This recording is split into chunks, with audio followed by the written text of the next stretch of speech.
Assalamualaikum warahmatullahi taala wabarakatuh dan selamat sejahtera. Nama saya adalah Muhammad Syazwan Syahidul Maslan. Nombor pendaftaran iaitu 17.21F1002. Subjek yang dipelajari adalah MPU 21032. Pada hari ini saya ingin membincangkan mengenai faktor falsafah dan pemikiran mempengaruhi pembinaan etika dan peradaban di Malaysia. Pendahuluan mengenai falsafah secara umumnya bermaksud satu disiplin ilmiah yang mengusahakan kebenaran yang umum dan asas untuk melahirkan beberapa aliran fahaman, mazhab atau falsafah pendidikan. Falsafah dia mempunyai ciri-ciri seperti berikut. Antaranya, ia merupakan satu pemikiran tuntas. Tujuannya adalah untuk mendapatkan kebenaran. Stone dan Steineder pada tahun 1971 telah membagikan fahaman aliran falsafah kepada dua, iaitu falsafah moden dan juga falsafah tradisional. Terdapat 4 falsafah yang utama. Yang pertama adalah idealisme, yang kedua adalah realisme, ketiga adalah pragmatisme, dan keempat adalah eksistensialisme. Aliran falsafah tradisional terbagi kepada dua, iaitu realisme dan juga idealisme. Realisme bermaksud adalah falsafah yang mengkaji mengenai objektif wujudnya dunia, makhluk serta hubungannya antara satu sama lain. Seperti contoh adalah kebanyakan tokoh falsafah ini bersetuju bahawa persepsi manusia atau akal manusia boleh dianggap sebagai cermin realiti. Realisme telah diasaskan oleh Aristotle. Idealisme pula bermaksud kata ide yang bermaksud dunia dalam jiwa, Plato.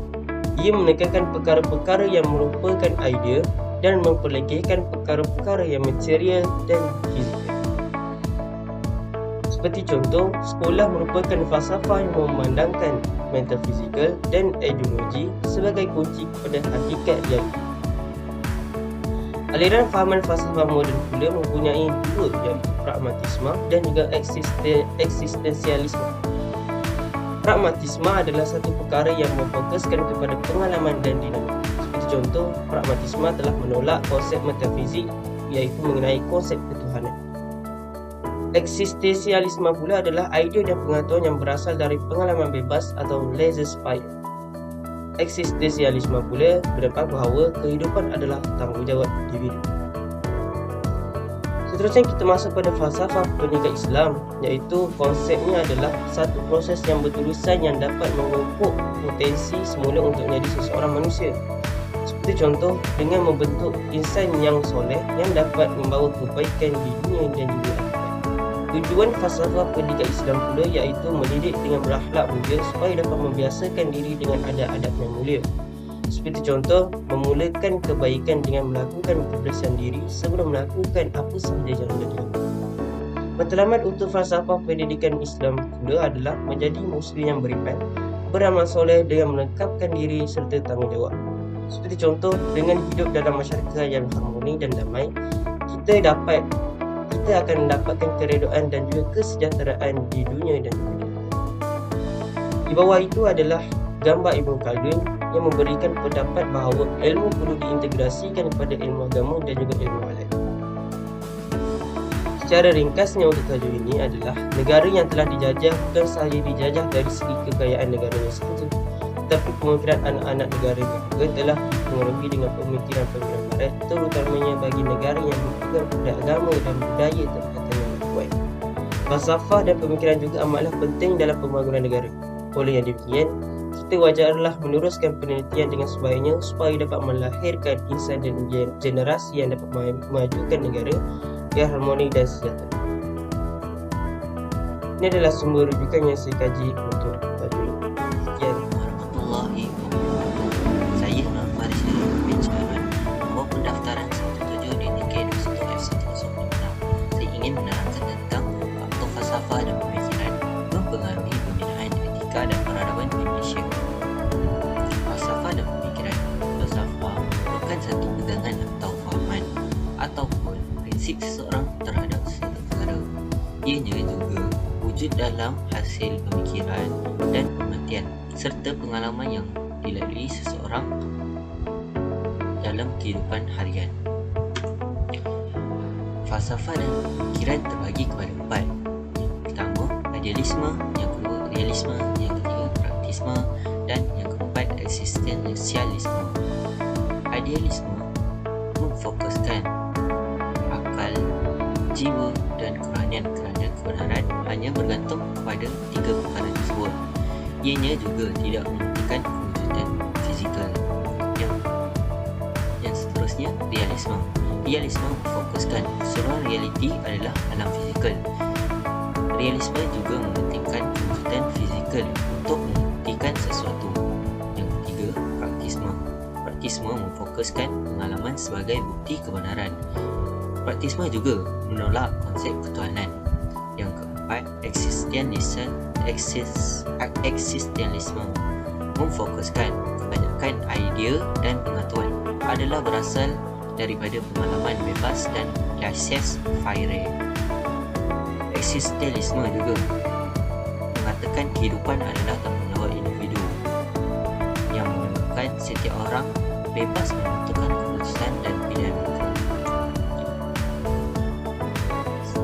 Yang seterusnya, saya ingin menerangkan pembahagian falsafah dan pemikiran.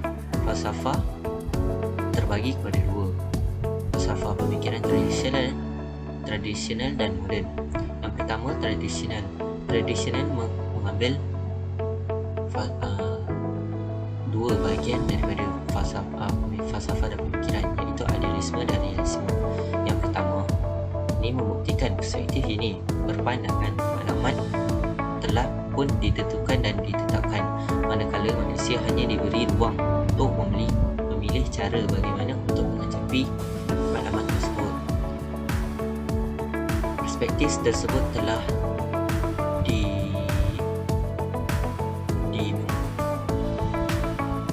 diberitahu oleh Ibn Khaldun, kerana Ibn Khaldun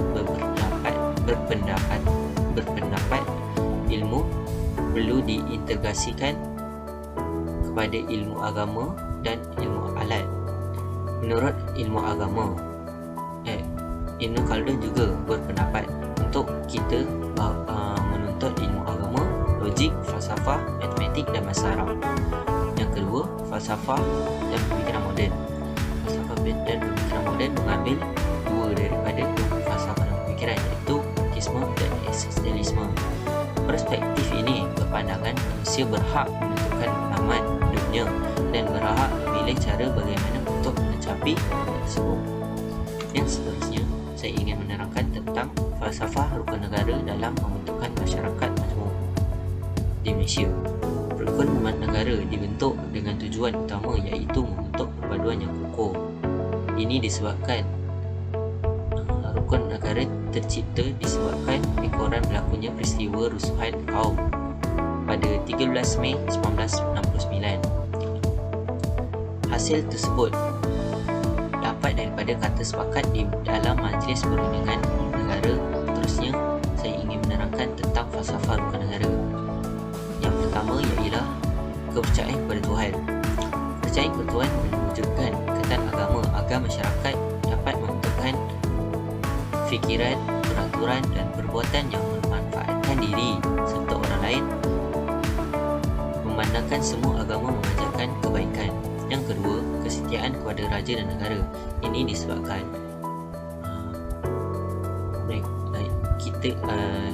Malaysia ingin menanamkan sikap bertanggungjawab, sanggup berkorban kepada negara dan memberi sumbangan terhadap pembangunan. Yang ketiga, keluruhan perlembagaan.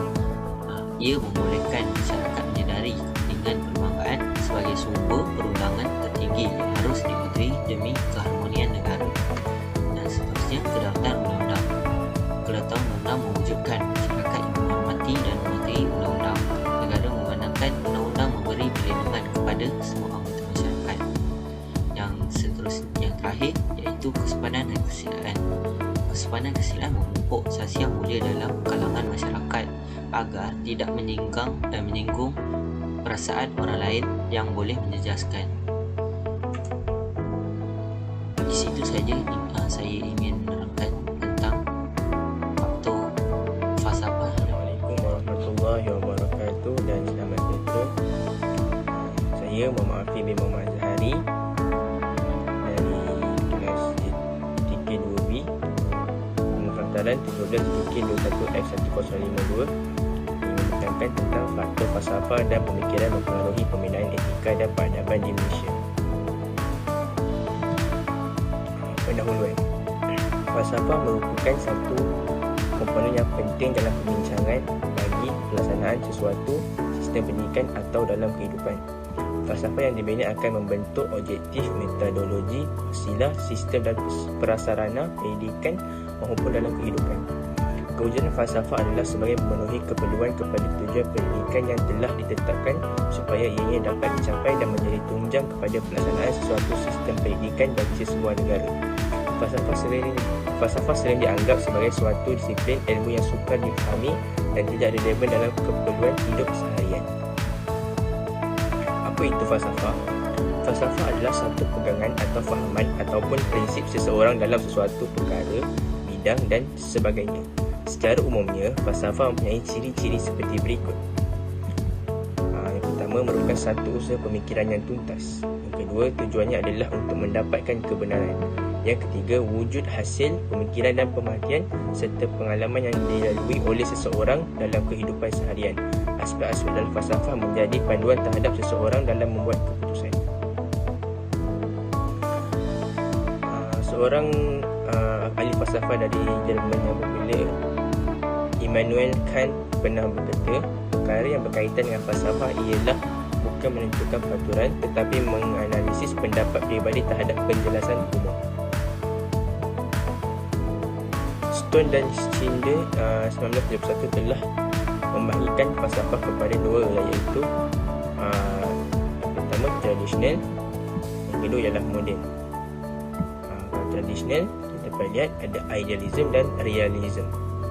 Kalau moden kita dapat lihat ia juga diberikan kepada dua, iaitu pragmatism dan existentialism. Sharifah Alawiyah Al-Sagof dalam bukunya Falsafah Pendidikan 1984 memberi tafsiran yang lebih lengkap, iaitu falsafah ialah pertimbangan asas dan andaian mengenai pertimbangan terhadap perkara yang penting. Falsafah mempersoalkan prinsip-prinsip realiti ilmu dan nilai. Falsafah ialah pendekatan yang rasional terhadap sesuatu masalah atau persoalan. Falsafah cenderung mengumpulkan rumusannya kepada bentuk-bentuk mazhab atau sistem-sistem pemikiran. Falsafah ialah sesuatu penyiasatan yang komprehensif dan logikal mengenai asas-asas pemikiran atas semua aktiviti manusia, khususnya dalam bidang sains, seni agama dan pendidikan. Kesimpulan, berfalsafah ialah mencari kebenaran dari kebenaran untuk kebenaran tentang segala sesuatu yang dimasalahkan.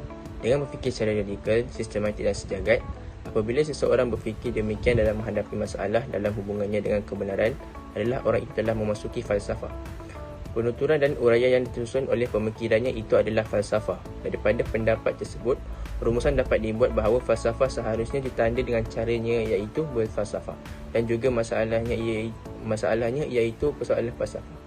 Maka hasilnya adalah karya falsafah. Ini adalah sumber rujukan yang saya dapati daripada internet. Sekian, terima kasih. Assalamualaikum dan salam sejahtera. Saya Maika bin Nasrin Syarif, nombor bukti 17.21F1998 dari kelas 3B. Ini menerangkan tentang fakta falsafah dan pemikiran mempengaruhi pembinaan etika dan peradaban Indonesia. Pendahuluan. Falsafah merupakan satu komponen penting dalam perbincangan bagi pelaksanaan sesuatu sistem pendidikan. Falsafah yang dibina akan membentuk objektif, metodologi, wasilah, sistem dan prasarana pendidikan. Kewujudan falsafah adalah sebagai pemenuhi keperluan kepada tujuan pendidikan yang telah ditetapkan supaya ianya dapat digapai dan menjadi tunjang kepada pelaksanaan sesuatu sistem pendidikan bagi sebuah negara. Maksud falsafah. Falsafah merupakan satu pegangan atau fahaman atau prinsip seseorang terhadap suatu perkara, bidang dan sebagainya. Ia wujud hasil pemikiran dan pemerhatian serta pengalaman yang dilalui oleh seseorang dan dalam kehidupan harian. Bahagian falsafah dan pemikiran. Falsafah dan pemikiran terbagi kepada dua bahagian, iaitu falsafah dan pemikiran tradisional. Bahagian kedua iaitu idealism dan realism. Yang kedua ialah falsafah dan pemikiran moden, terdiri daripada pragmatism dan existentialism. Falsafah dan pemikiran tradisional, idealism, berasal dari kata idea yang maksudnya duri dalam jiwa. Istilah idealism adalah sekolah falsafah yang memandang mental dan ideologi sebagai kunci kepada hakikat dan hukum. Realism mengkaji tentang objektif wujudnya dunia dan segala makhluknya dan hubungannya antara satu sama lain. Fahaman ini percaya kepada wujud umum, iaitu benda-benda yang kita perhatikan dan bukti akan wujud. Falsafah dan pemikiran moden, pragmatism, kepercayaan kepada bahawa kebenaran atau nilai sesuatu teori, ajaran, doktrin dan sebagainya bergantung pada kegunaannya secara praktik. Falsafah ini juga dikenali sebagai experimentalism, empirism, instrumentalism dan funksionalism. Existentialism, fahaman moden yang menekankan pentingnya pengalaman manusia dan setiap manusia bertanggungjawab atas segala tindak tanduknya. Falsafah ini terlalu individualistik dan terlalu bergantung kepada faktor-faktor subjektif. Falsafah rukun negara dalam membentuk masyarakat majmuk di Malaysia. Rukun negara dibentuk dengan tujuan utama, iaitu membentuk kepaduan yang kukuh.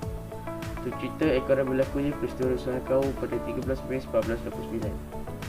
Hasil dari kata sepakat di Majlis Perundangan Negara, iaitu FPN.